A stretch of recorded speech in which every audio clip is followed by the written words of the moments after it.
Tonight, the 7 Eyewitness News I-Team has obtained a new report detailing how much money the city of Buffalo is collecting now from those new school zone speed cameras. Now, this report shows, with only a fraction of the cameras active right now, that the city brought in nearly $2 million in speeding tickets in just 1 week.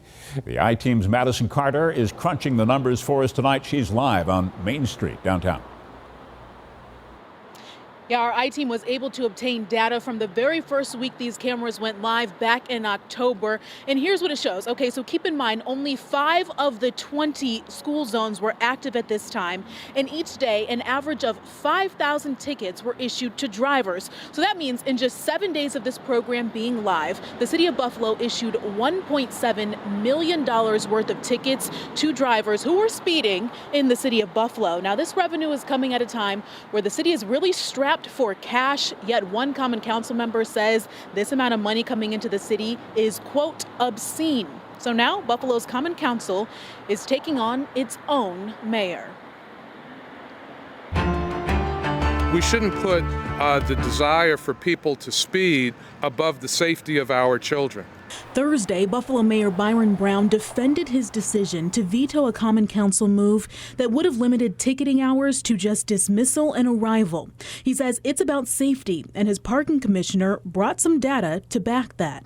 Enforcement, rather than being warned or let go, yields the strongest impact when looking at driver education. The 5 active school zones allow drivers to go up to 10 miles per hour over the 15-mile-per-hour speed limit before they're ticketed.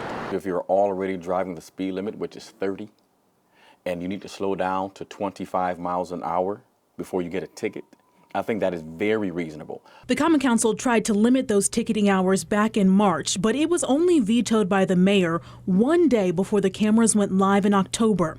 In the first week, an average of 84% of drivers were compliant, a number that is expected to increase as this program continues. 48% of the violations were committed by non-city of Buffalo residents.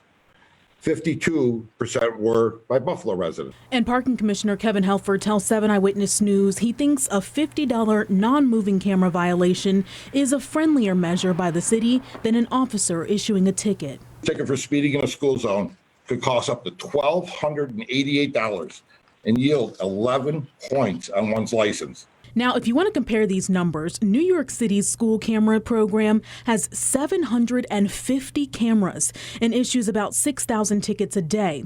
In its first operational week, Buffalo's 9 cameras came in close to America's largest city at 5,000 per day. I'm glad that you brought up the numbers. I'm glad that you brought up the percentages, because New York City, even with their 750 cameras, they have compliance. That goes to show that people can be trained to follow the law. People respond to consequences. Unfortunately, that is human nature. I want to be clear here. Nobody that we spoke with today is defending people breaking the law. They are speeding. But the one question on a lot of people's minds is, where is all of this money going? I spoke with nearly half the Common Council today. Nobody really knows. They say it's possibly going towards infrastructure. So here's what's happening next. They have a meeting with Mayor Brown's administration next week ahead of a vote on Tuesday to try to come to a compromise. But they do say they have the votes to overturn his veto limiting these hours for school zone drivers. Reporting in Buffalo tonight, Madison Carter, 7 Eyewitness News.